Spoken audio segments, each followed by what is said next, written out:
Hey, and welcome guys. Welcome to my next project. Now this will probably be a multi-part project. This is going to be a big project. As you can see here, I have a very large Millennium Falcon. Now this is a 2004 Hasbro Millennium Falcon. I'm not sure if it's like what series it is, but I know it's a 2004. Recently got it on the eBay. I've been looking for one for a long time. See, a lot of people do some really nice conversions on these, and I just really love the size of it. It's so big. It's 29 inches long. This is a 15-inch ruler. As you can see, it's quite large. So when it gets done, hopefully it'll look great. So we got a lot of customizing to do. Back to the purchase. Of course, it was used, got on eBay. Pretty much all the parts were there. It did have a crack right here. I've already filled that in with some rubberized CA glue and started sanding that down, so I don't think that's an issue. It wasn't broken all the way off. It was cracked and a little flimsy, so I think that's good. It's a little dirty. I have kind of wiped off some of this right here, but my plan is to take it all apart and really scrub it down with some dish soap and some brushes, really getting these crevices that are quite dirty. Now, as far as plans on building it, I'm not 100% sure what all I'm going to do to it. I know that you have these side panels here that the toy just had stickers that kind of filled in the detail. Obviously, I'm going to be doing something about that to give it some real greebly parts or 3D printed parts or something.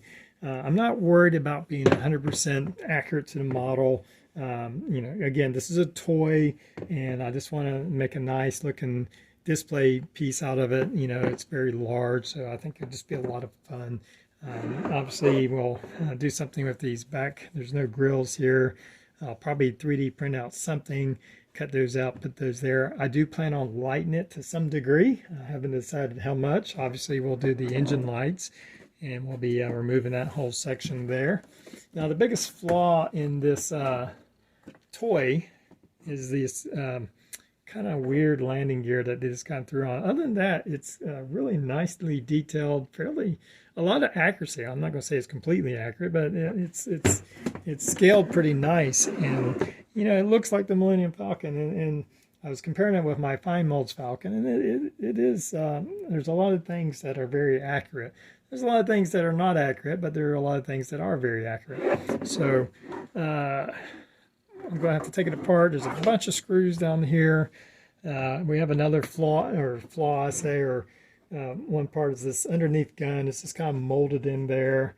It's not, you'd have to kind of remove all of that. I don't know if I'm going to worry about that because it's going to be on the bottom and you're really not going to see much of it. So I may just leave that. But for the landing gear, I do plan on cutting that away, putting some panels over it, and we'll have it in like a flying configuration. I think most people kind of go that route.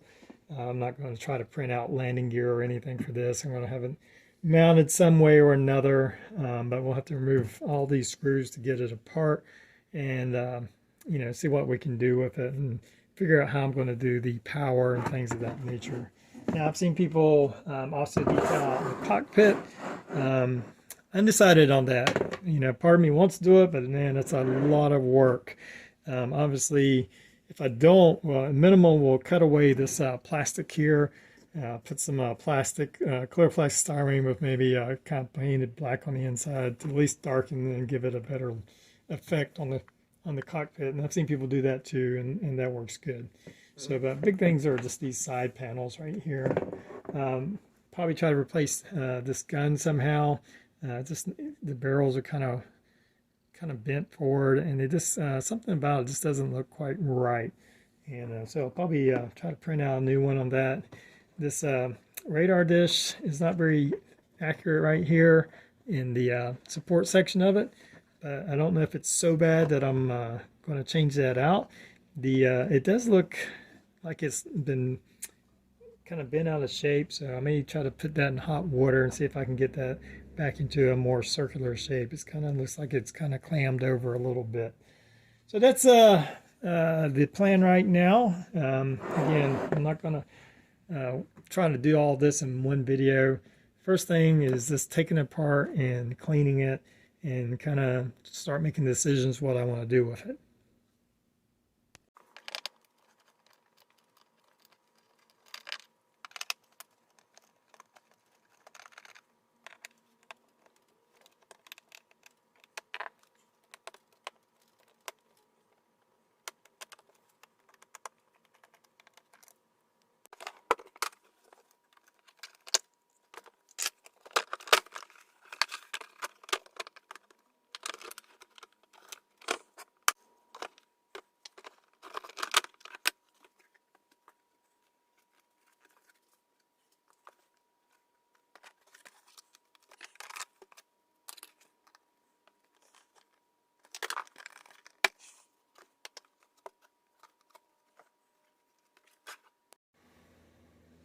All right, as you can see here, I've got it taken apart.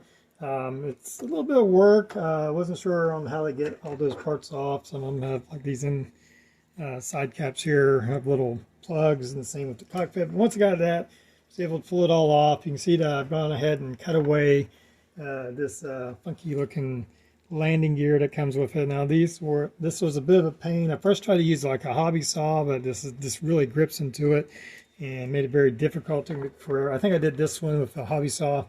It took forever, so I finally got a Dremel out with a cutting blade and just cut away kind of up high first and then a little bit lower. Then I had to take a sanding wheel.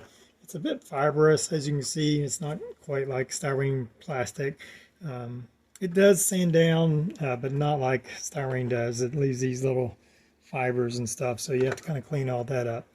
But I took the Dremel with the cutting wheel and cut those off, and did some grinding, some filing, a little bit of sanding. Probably still have a little bit of cleanup. I had to get these level.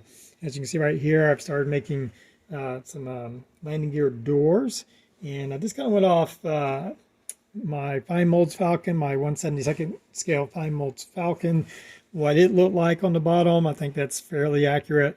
I didn't try to be 100% accurate, just kind of in the ballpark of what that looked like. And so I came up with these for all the doors. and there's 3 different sizes. You have 2 different sizes for the back, and I tried to do like a kind of a mirror image so that it wouldn't look funny. And then you have these kind of forward gear, and then the one up in the very front had a little bit more detail on it, and I didn't have exact detail, so I did find some little greeblies to kind of glue on there just to give it a little bit more visual interest. This is going to be on the bottom. It won't be that noticeable, but we'll fill in all that. We'll glue these all in. My plan is just to kind of CA glue them in place at first, and then I'm going to turn it over and probably use some hot glue to kind of make sure that there's no light leaks or gaps, and then that way I can paint black and it should look right. I think once we prime it and paint over it, that it'll blend in quite nicely.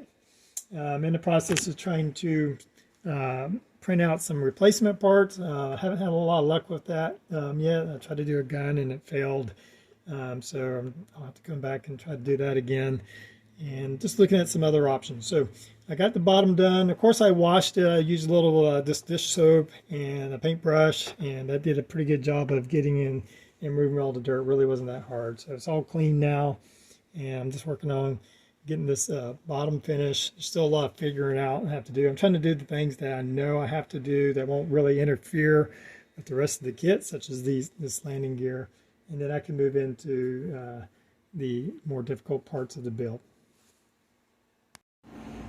All right, well, here's my progress right now. Of course, I got my landing gear all covered up and hot glued in, and it's nice and secure. I don't think those are going anywhere. So I might add a little bit more detail to them, though. I can just glue them on from there. What I've been working on is the sidewalls. Now, the toy comes with some pieces, like this one. I believe this one goes right in here. And it's a shame that they couldn't give you other pieces like that, because it's actually pretty nicely detailed. So, but we have these areas here. We got the front part of the mandibles. You have a small section here, and then on the back side. So what I've come up with on these sections right here, I had a Revell snap tight Millennium Falcon, the one where the sidewalls are real out of scale, and they actually are in scale with this model or this toy. So I've cut them to size, and I think that one's on that side, and they'll fit right in here. Now the upper part of this, which is off camera right now, actually has the kind of plastic sidewall that I can actually glue this to, but it will go up here, and I may add a little bit more detail to these. But then I have all these other ones that the pieces were just way too small. So what I've done is the scratch built some sidewalls to go on here. I've kind of labeled them. This is of course right rear. I'm sorry I didn't use port and starboard, but anyway, they will fit in here. I kind of took some stripped styrene and then kind of kit bash. And the funny part about this is I'm actually kit bashing parts from my 1/72 scale fine mold Millennium Falcon. I did not use the landing gear, so there was a ton of parts left over from that model. And as you can see here, along with a couple other little things, that is almost all. So I'm kit bashing parts from a Millennium Falcon to go on a Millennium Falcon. So a little bit of irony in that. So I have the two rear sides. I have this section which will go on the corner here, which is again mostly Millennium Falcon parts. There's also some engine nozzles I didn't use because I lit that rear. I believe this is part of the Klingon bird of prey, and it's some odds and ends. I think that's a little Robotech or a Macross nozzle of some sort. On this one we have a Klingon ship, that rear section that goes on in the cell. I think that's part of a little 144 ATST. I think that's a little Bandai connector. This is some kind of, I think that's off a runabout, AMT runabout from Star Trek. So there you can see a little bit of kit bashing. Now this is up here. We have these big gaps here, and so I've cut a piece of styrene plastic to fit in here. And again, you can see where I've used the some doorways and some odds and ends and a little bit of strip styrene to detail that out. Now this is for the bottom section. I still have to do one that will go on the top piece, but this one's made for the bottom, and that will give us a lot of visual interest. Now I'm not worried about being accurate to the model. This is a toy. I just want to have fun with it. I'm doing it in the style of how they built it, which is just kit bashing parts. And you know, once I made that decision to kind of go that route, you know, it became a lot of fun. Again, this is just going to be a display.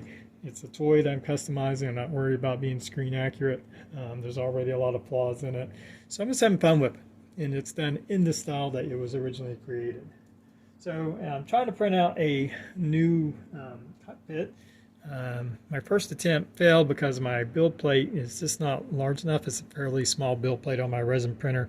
And you can see right here where it has stopped. It came off the edges. It was kind of centered like that. And just didn't print those out. So I'm having to kind of split it up. And I've actually had a couple of failures. So I'm kind of splitting it up and doing it in parts. This one had a little bit of a failure on the side here. So, but I have one kind of half that did print pretty well. I got to prime it and see just how many flaws it has, but I'm trying to get that done. This was on Thingiverse. It is a replacement cockpit for this. It has the little tabs that connect into the toy, and it's of course open right there. So trying to work on that. Still a lot of stuff to do. I got all my sidewalls ready to glue in, and just trying to figure out where to go from here. Trying to decide what kind of lighting. I'll probably do some red lights up in here. I'll try to have to light this up front. I want this front lit, but the problem we have in these front of the manivels is you have a connection screw point right up close to it, and I don't know if I want to get rid of that and lose that connection point. What I might do is try to run an LED around here, maybe put some clear plastic tubing or rod in there to where it catches the light and brings it out. We'll see. I'll experimenting on that. So that's where I'm at, and we'll just keep going. All right, well, progressing with the work, trying to get this cockpit down. Now this is a 3D printed cockpit. I had to split it up into two parts to get it to print on my printer, and I'm also having a lot of issues with my 3D resin printer. think it's about time to replace it. But before I do that, I have a new computer coming because my other computer is very old and it just takes forever to run even the basic like slicing programs. So I have a new computer actually coming today. And once I get that set up, I'm going to be looking at different printers. Hopefully going with something bigger. They really jump up in price when you just get a little bit bigger. They get from like $200 to $400 right now to get a little bit bigger printing area for a resin printer.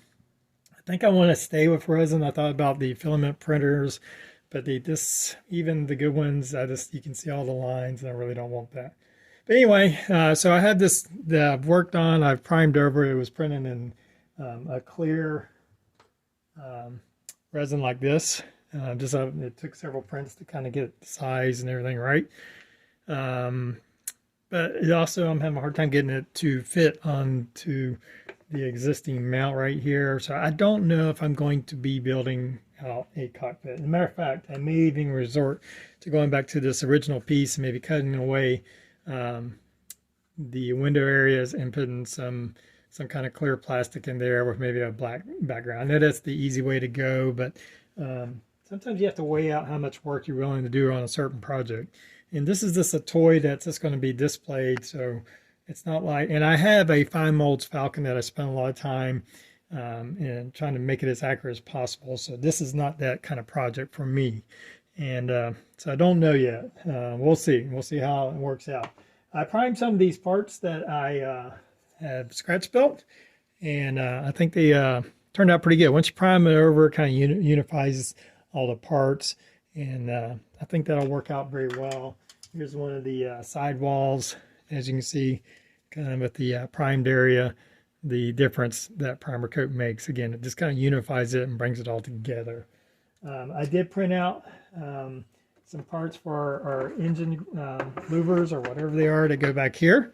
I found these on Thingiverse, and what they were, it was actually a speaker grill, but it's a pretty good match. It might be hard to tell from this angle. I'm having to hold the camera quite a ways away to capture this big toy here. But anyway, I had to print it out and sanded it down quite a bit, and hopefully they will. I sliced them or I edited them down to fit in there, and I think it'll be nice. It's not 100% accurate, but it's got a lot of detail, a lot of grooves, pretty close, and they'll be glued into position there. So working on all that, I'm about to work on printing some like engine louvers. I'm going to see if that works. If not, I'll scratch build some engine louvers for that. We still have to cut away this section here for the engine lighting, and we'll replace that with some lighting. So that's where I'm at with all that. A lot of work still to do. I did, before I leave here, this is going to be the final episode for this video, or final part for this video, not episode. You can see right here where I put some primer on. You can see where that kind of blends in that scratch built landing bay door, and I think that turned out pretty good. Pretty pleased with that. Put some primer on. Also wanted to kind of see how the primer adhered to this plastic surface. Seems to go on just fine. I did clean this very thoroughly with some dish soap and water, and to make sure we get a nice clean surface to work with. And so I'm pretty happy with that. I think that will look just fine. So anyway, guys, hope you enjoyed this first episode of this 29-inch Hasbro Falcon build, and hope everybody has a good one, and we'll see you next time.